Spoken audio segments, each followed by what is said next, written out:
Alright everybody, we are here at our pickup. We got here about 9:30. It is 11 o'clock. It was a 10 o'clock pickup.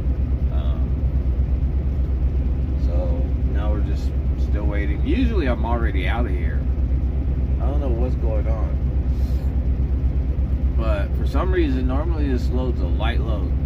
Now, I'm backed up against the door and my tandems are sucked all the way up. But it's questionable. See my gauge right there.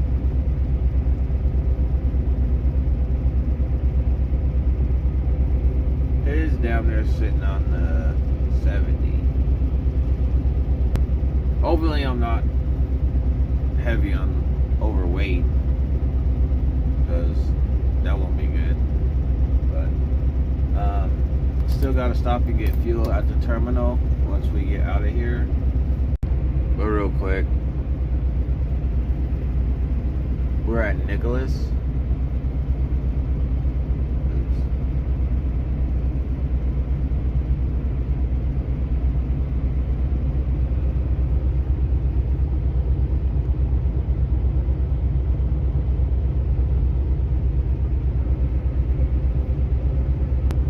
So we're just waiting. We still got a red light.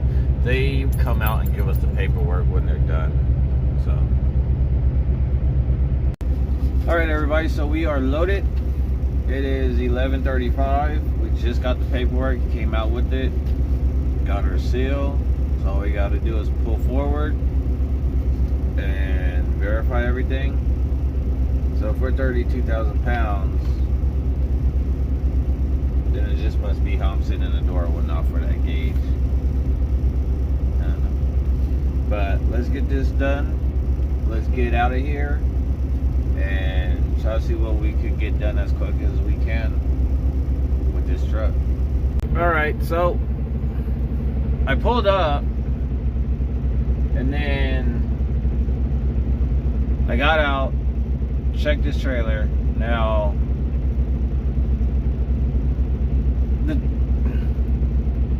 it's stupid because these tandems, if you look at it, if you cut that bar out and take it out, it slid basically at the 40-foot mark, right? Now I can't slide my tandems up no further, and I'll show you this once we get out of here.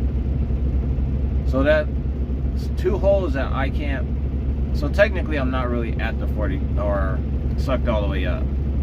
I'm literally at the third hole, okay? I can't go any further.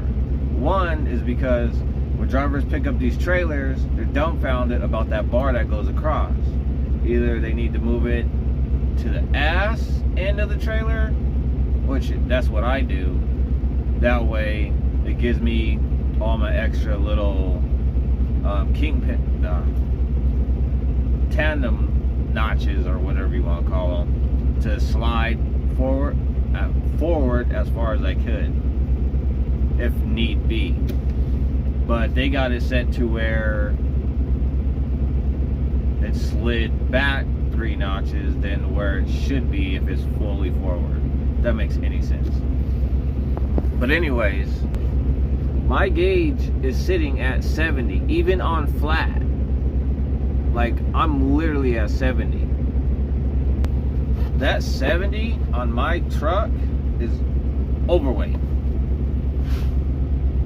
Like, you could be a hair above 60, you're fine. If you're at 70, you're overweight with my truck. Doesn't matter, you're overweight. I walked in there and asked them if they could adjust how they loaded it, because technically when you look at it, they put everything in the front. Just push everything in the front. And the paperwork is telling me it's 32,000 pounds.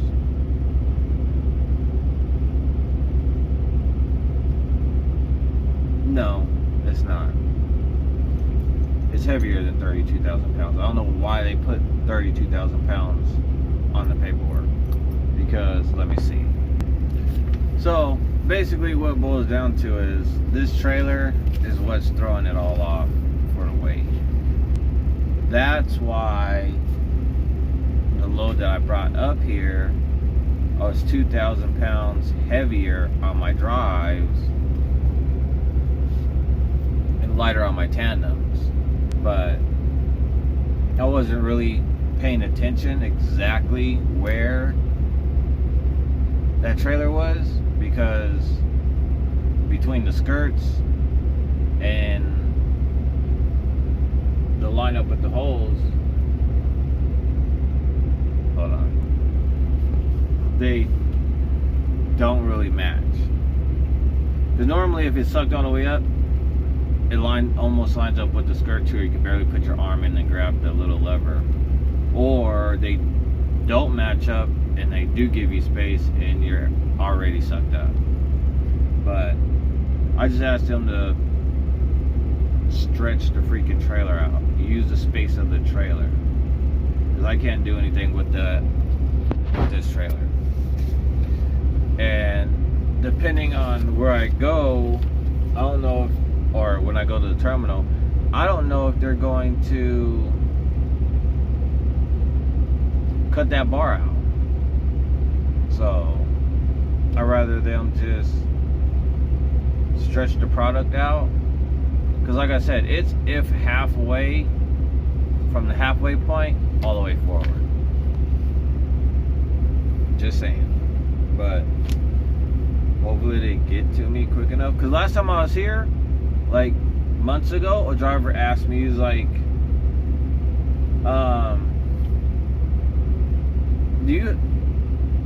he's like, are you good with your weight? Is there a gauge or anything? I was like, yeah. I was like, I have a gauge, but with this load, I'm light. I was like, I don't mind it. I know I'm fine with my weight. He goes, oh.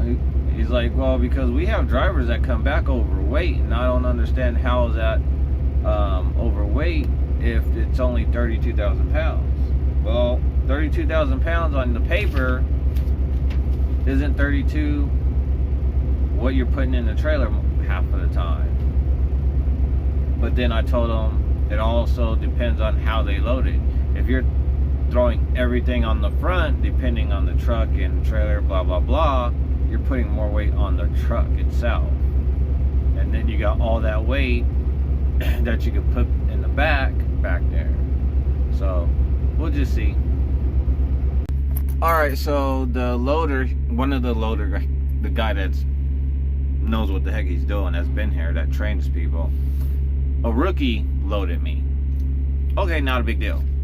But I told him I was basically the situation, I'm heavy on my drives.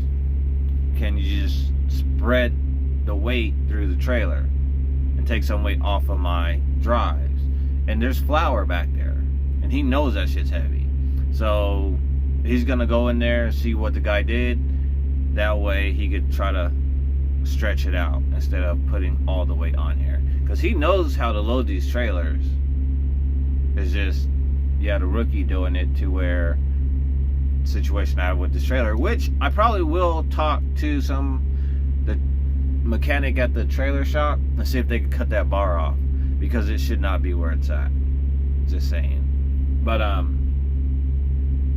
yeah, he just came out, verified, cool guy, came out, so he's gonna go in there and see what's up with it, because I just didn't want to leave. Because if I left here, drove to the nearest truck stop, which is 30 minutes away, give or take, I would spend a whole hour round trip trying to scale out, get the scale ticket, come back, do all this crap, and then there's an hour gone. I need that hour, depending on what time I'm going to be leaving today to actually head out. Alright, so got a green light. As you can see the difference. Now I know I'm legal on my drives.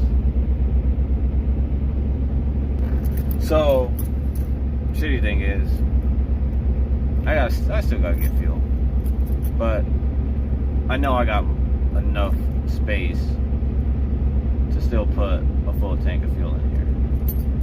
But yeah, green light, about to pull up, do my loading call, put all that stuff in, and then go to the yard.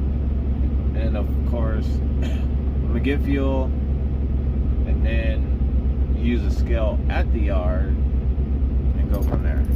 All right, so we made it to the yard, got fuel, filled up, went to the tire shop. Luckily they were able to pull that screw out.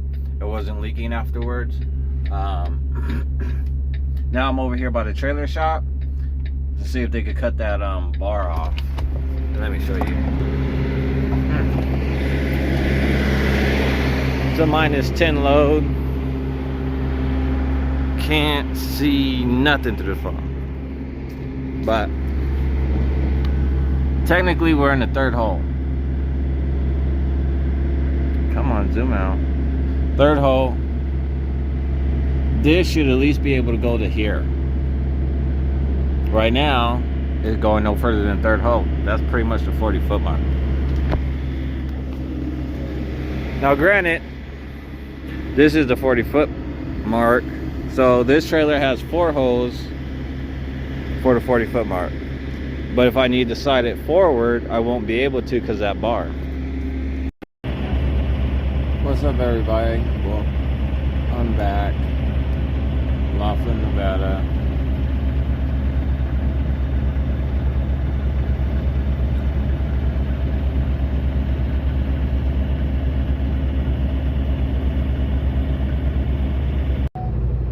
So, I'm stopped real quick, taking my 30-minute break. I ran from West Valley Terminal, basically to Laughlin, Nevada. I just didn't want to go that way, so I'm taking the back way. Yeah, granted, this route is basically longer to get to Phoenix, but I'm parking at the Walmart. So,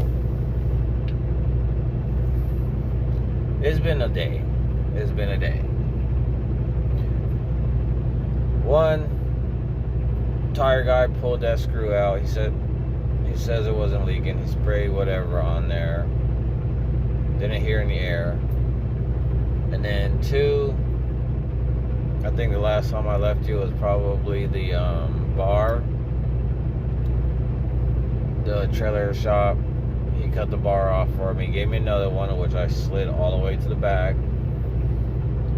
And I wasn't able to get my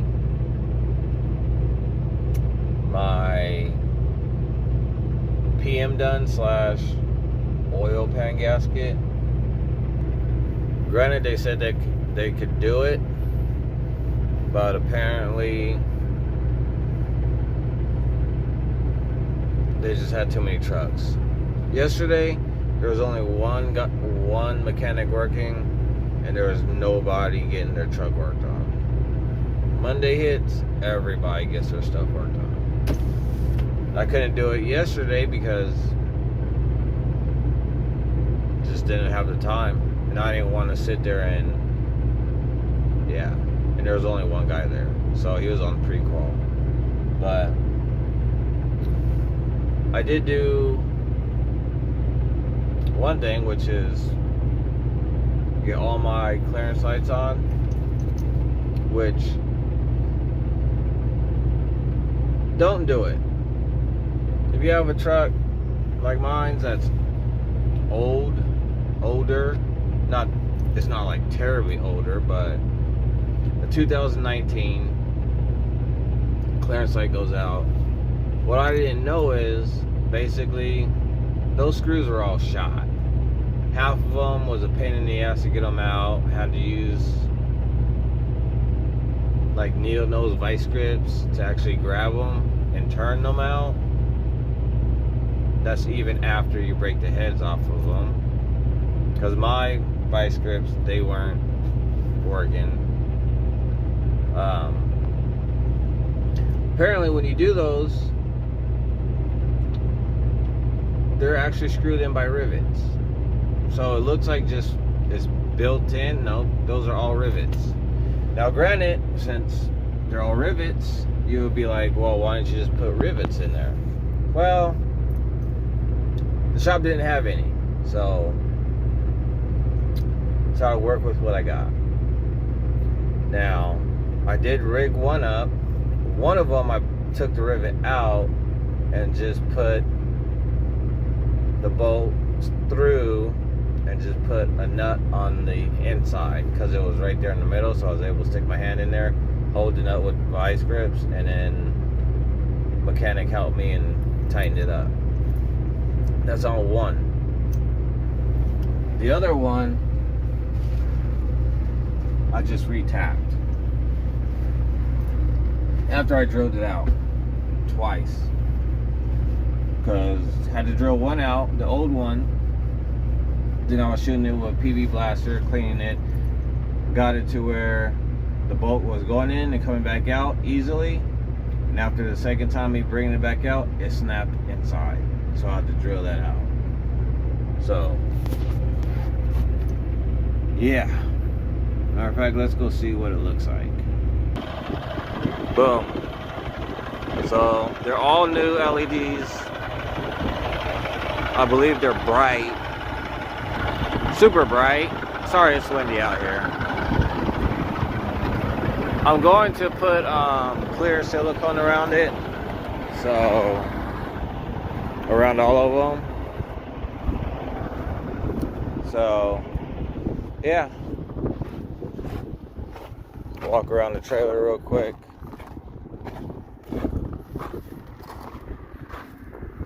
I think it was this tire.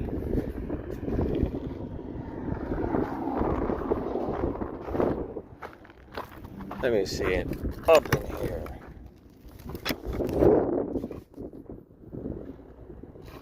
Huh. Low lock fell. Whoa. That pallet looks like it's about to lean off. But yeah, I was gonna try to make it all the way where I was trying to get to, but it didn't work. So I'm right here. Nice view though.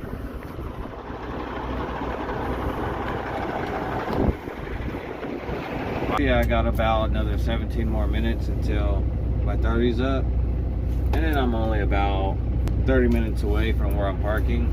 So I'll be shutting down at 4. It took me about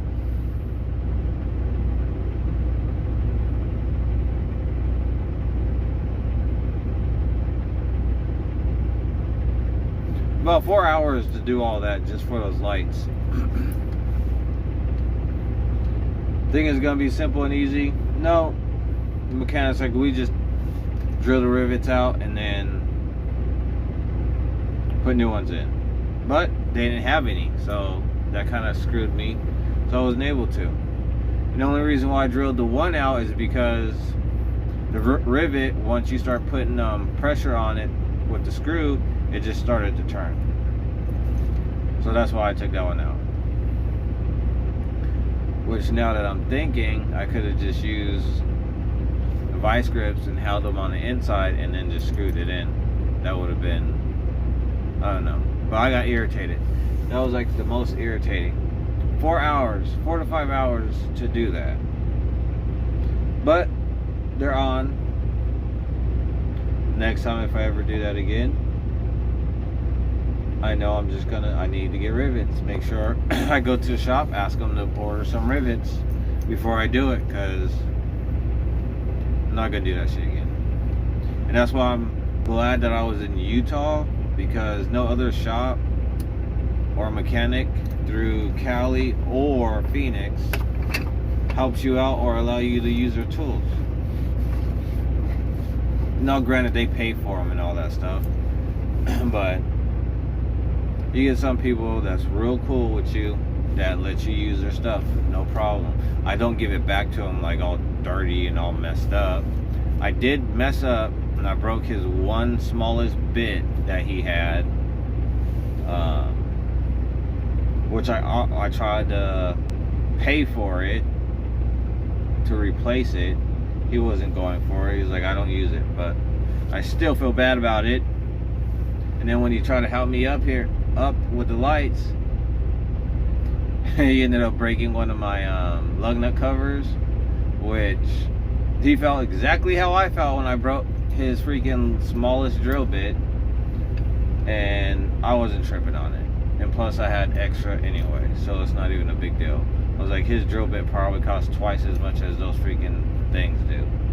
But that being said, we'll be shutting down about 4 o'clock. Alright, so we are at our delivery. Just got here about 12 minutes ago. I'm just parked. I won't be able to check in. Well, I could check in now since it's 9 o'clock. But as you can see, all these trucks. I'm over here at the Shamrock in Phoenix. So, just chilling. Alright, so we're back into a door 7. I didn't record, but been here for about an hour and 11 minutes. Already got a green light and just got done paying lumber. $305. So, granted, company pays for it. But now, just didn't wait till they give us a call, let us know to come get our paperwork, and that's pretty much it for this load. It's not really, I don't know, hasn't been really that great. My plan was to get here, at least get to the house yesterday night, and then leave today. But I got there this morning, a couple hours, then left today. But apparently I got a load going to San Diego that I don't really care to do. For a simple fact is, I just want to go to San Diego, because then I'm going to have to deadhead back to northern, or not northern, up to like Harupa, Ontario area. I'm not planning on that, but I gotta take a day off and literally get my oil changed and get my oil pan gasket replaced. That's my main concern right now, because basically my truck's due for a PM anyways, so I have to get that done. But other than that, we're just doing the same thing back and forth. There's really not much to actually see or record, so thanks for watching. Let me know what you guys think, or leave a comment.